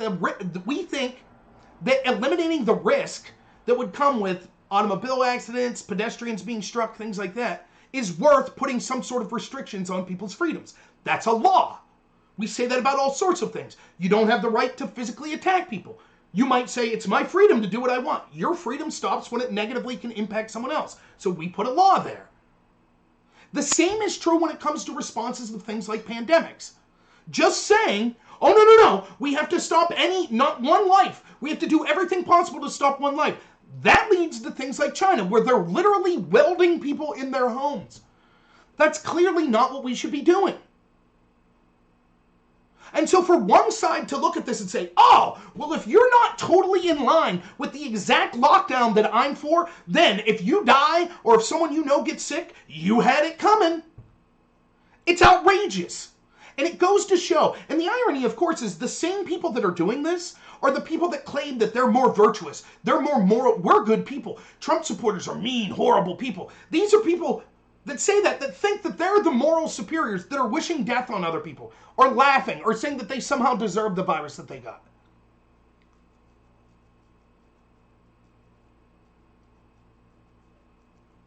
Right, people would still die of car accidents, but it would be markedly decreased. We could just end vehicles, I guess would be, if not one car accident's acceptable, then we completely get rid of cars.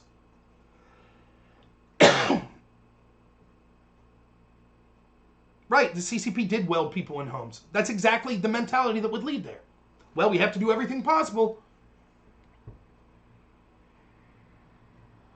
Now, if we're literally looking at which side jeopardized people, everyone wants to keep going back to the fact that Trump didn't wear a mask. I've still yet to see evidence that the masks, how effective masks are. Now, full disclosure, I wear a mask when I go out. And I know that that's not popular with a lot of people. But keep in mind, I dealt with a lot of people with comorbidities in my previous job. And I have people close to me that actually work one-on-one with the elderly that are very much in danger of dying of COVID. And so I try to do my part by wearing a mask. Do I know how effective the mask is? No. But if you watch my channel, back when the government was telling us, the CDC and Dr. Fauci, back in March when they were telling us, don't wear a mask, I said that was something so stupid that only an expert would say. Because I knew that they didn't know much about this disease right now, and I was like, how can they be so certain that a mask doesn't work? I could see if they would have said, we're not sure if masks work or not, but blatantly telling people don't wear a mask, it was like, whoa, that seems weird. And I was right. Now they say they were intentionally lying. By the way, a point that I made that I haven't heard one other person in the country make was this. We now know that Dr. Fauci and the CDC intentionally lied to us, but they said they did it for a good reason. They told us not to go out and get masks because they were afraid that people would rush out and get all these masks, and therefore doctors and nurses wouldn't be able to get them. Now, two things on this. One, isn't this a direct rebuttal to the argument from the Woodstein book, or the Woodward book? This is exactly why Trump was just mirroring the rhetoric of the CDC and Dr. Fauci, where they were saying they knew that something was worse than they were letting on, but they didn't want to cause panic. So again, Trump's not the medical expert. If you're going to blame someone, blame the medical experts. Or maybe blame Trump for appointing bad medical experts. But you can't blame Trump, who's not an epidemiologist, for following the advice of his medical experts. So he clearly is mirroring their rhetoric when they are admitting we intentionally downplayed this because we didn't want to create a panic. But the other thing is, if we take Dr. Fauci at his word, and this is what I haven't heard anyone say, if we take the CDC and Dr. Fauci at their word, which is as follows, it's something like this. Look, we knew back then that masks probably were effective, but we were afraid that people would go out and buy them all up. And therefore, we told them that masks weren't effective because we didn't want them to do that. And that's their argument from back then. And their argument is cloth masks work.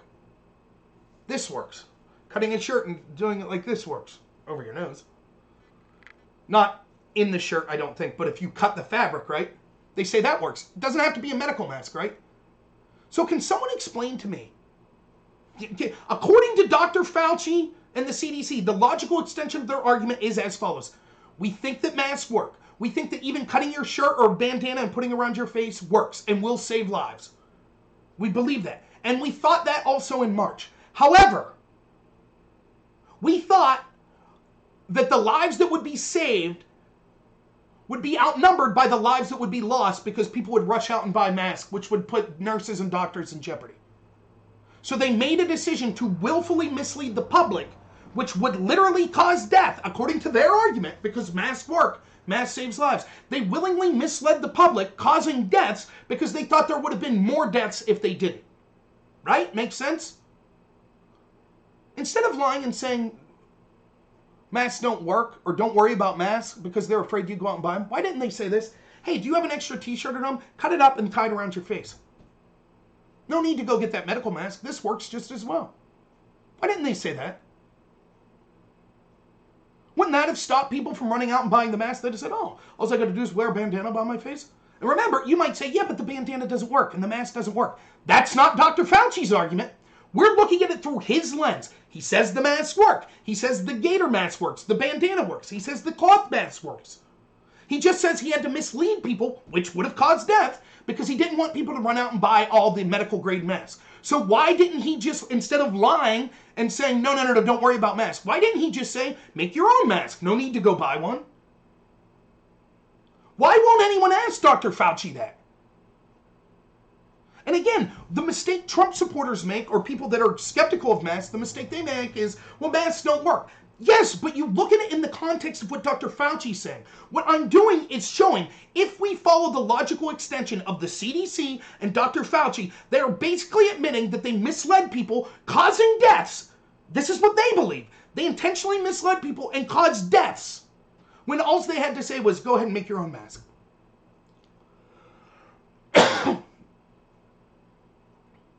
That's it. Why isn't there anyone out there? Why isn't there one Republican congressperson or one media person that's asked any of the CDC doctors this, or Dr. Fauci this? Why is no one asked?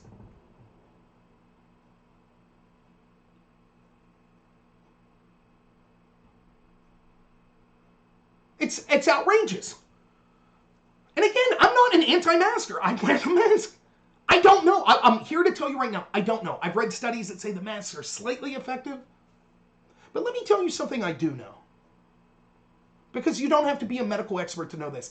I know that every medical expert I've seen, even the ones that tout the effectiveness of masks, always say masks are secondary. And you know this too. And you know how I could prove this to you? Why did we have lockdowns if masks are totally work?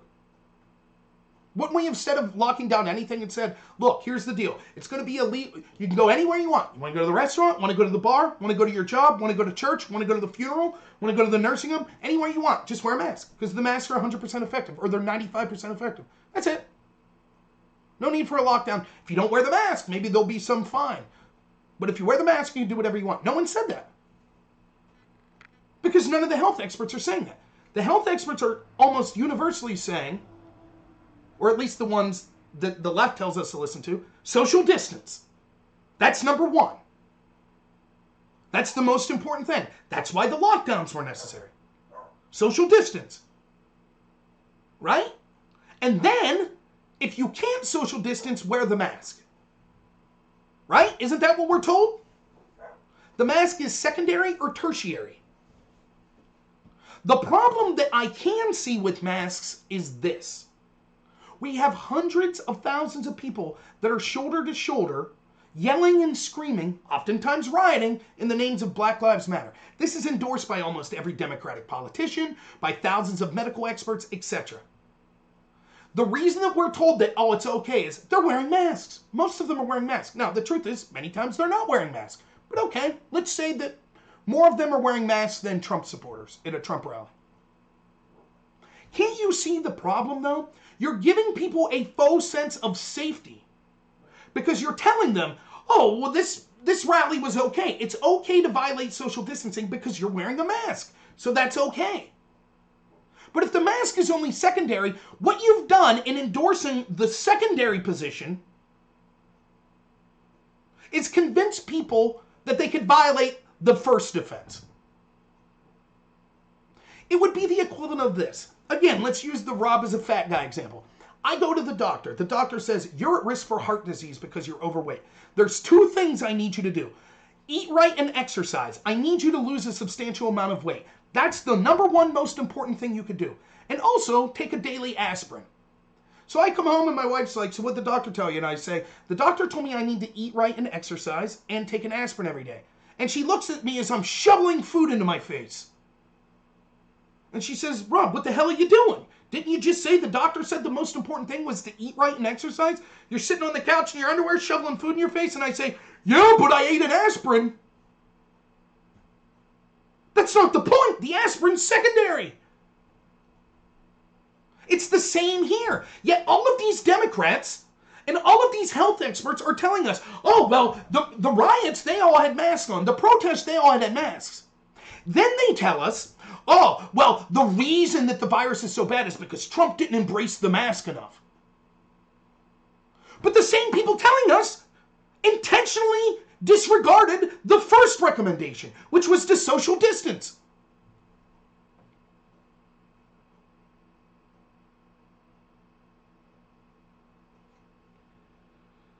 This is the stupidity there.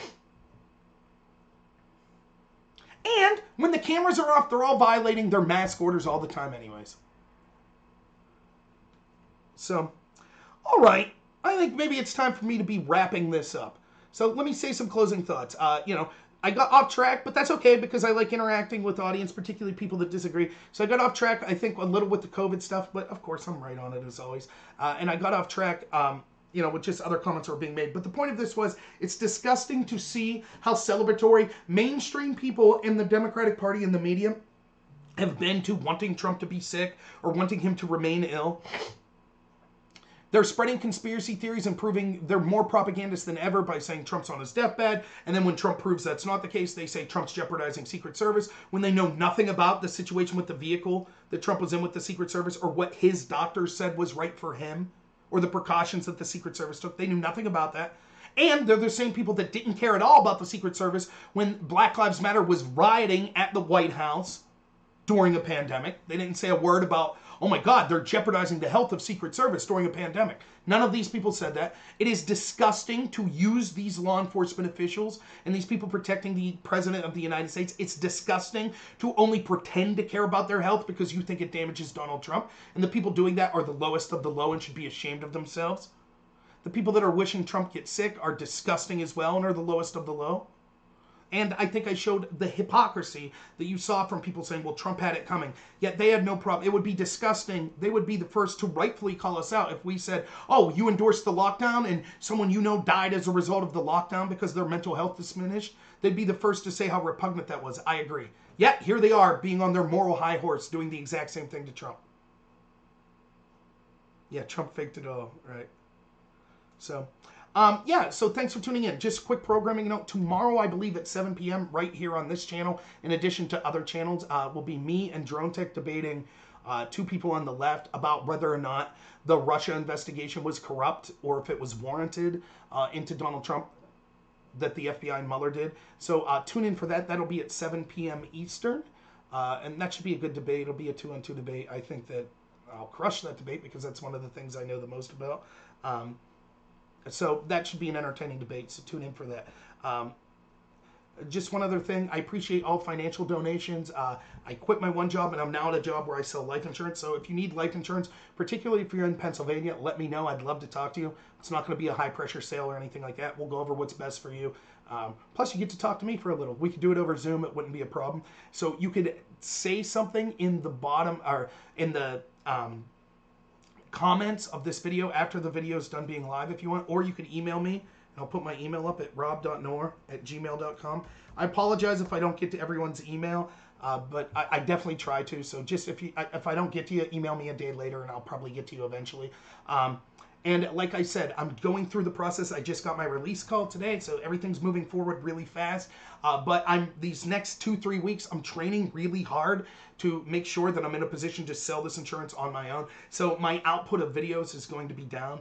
But once this is done and I get into a normal routine, I'm going to be coming to you all in my audience, particularly the people that I know watch me a lot, and I'm going to be asking for some suggestions, like what type of shows would you like to see from me? What would be a good day of the week and what would be a good time in order to do live shows? Because the thing is, places like YouTube, they're not going to send you notifications for me. So if I have a consistent time, if you know Normal America show every Monday night at 8 p.m., you're more likely to tune in. So we'll pick a couple days of the week, like maybe Mondays and Thursdays. We'll talk about format. Do you want more debates? Do you want more guests? Do you like more shows like this that are just me taking one topic and just going on for 2 hours about it? But I'll be depending on all of you. I think I have the greatest audience out there. So many of you have stuck with me. I have people that disagree with me that watch me regularly. I have people that agree with me that give me great advice and criticism. So I welcome all of that advice and criticism. And I'm really humbled that any of you watch me. I really am. It makes me feel great that there's like-minded people and even people that disagree that want to hear my opinions on this. So I will definitely be coming to you for advice on how to help my channel grow. And I will be good. I'm glad you get the Twitch notification. I'm glad that you all are here for me. It really means a lot to me. So thank you so much. So look for me to become, again, please bear with me in these next 2 to 3 weeks. I know that's the time leading up to the election. I assure you, when we get close to the election, my output will be going through the roof, I guess. So thank you so much. I really appreciate it. I'm going to go make sure that my wife's okay. I probably did something stupid that she's going to yell at me. I usually, I would say I average doing something dumb every half hour that warrants my wife yelling at me. So if I do an hour and 40-minute video, normally when I end it, I'm getting yelled at about 3 things that she found. You know, I left a candy wrapper on the ground or something stupid like that. Okay, yeah, Nighthawk. And again, I'll do a live stream that's just for regular viewers that want to give me advice. That'll be coming up in a week or 2 or 3. Where I'll take everyone's suggestions and we'll try to get a consensus. Maybe I'll diversify my times. Maybe Monday nights I'll do a stream at 8 p.m. and then maybe Thursdays it's going to be noon to 2. Maybe something like that, so people that have different schedules would be able to catch that. So yeah, I hear you, 223. There's a lot of that. So all right, thank you so much, everyone. Yeah, Paul, I sent you an email, by the way. My friend Paul always donating to me, so a special shout out to you, Friends in Fishing with Paul. Fantastic. I really appreciate it. SJG Perspective, topless shirt shows, he says. Check out SJG Perspective show. I need to start collaborating more with you, SJG. I always have a blast when I do, so we'll definitely going to start doing more collaborations. Also, SJG and me and some others have kicked around an idea of starting a channel that's not any one of ours, but a bunch of us as a collective. So maybe that channel would be, maybe it's called like Patriotic Americans or something. And from 2 o'clock to 4 o'clock, that's SJG every day that's doing the channel, and he's going to do a show then. And then from 4 to 6, maybe it's Sarah Courier, and from 6 to 8, it's Drone Tech. 8 to 10, it's me.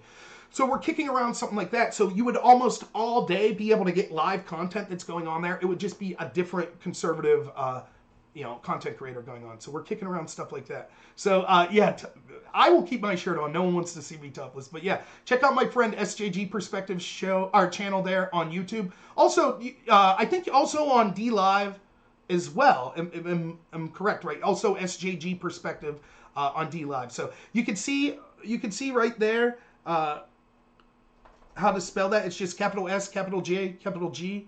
Perspective. You see his chat right there. It's in the middle of the screen right now. So yeah, check it out. So all right, thank you so much, everyone. I gotta go. I really appreciate it. Tune in at 7 p.m. tomorrow night for that debate. Me and Drone Tech talking about the Russia coup. So thank you so much, everyone. As always, have a good one.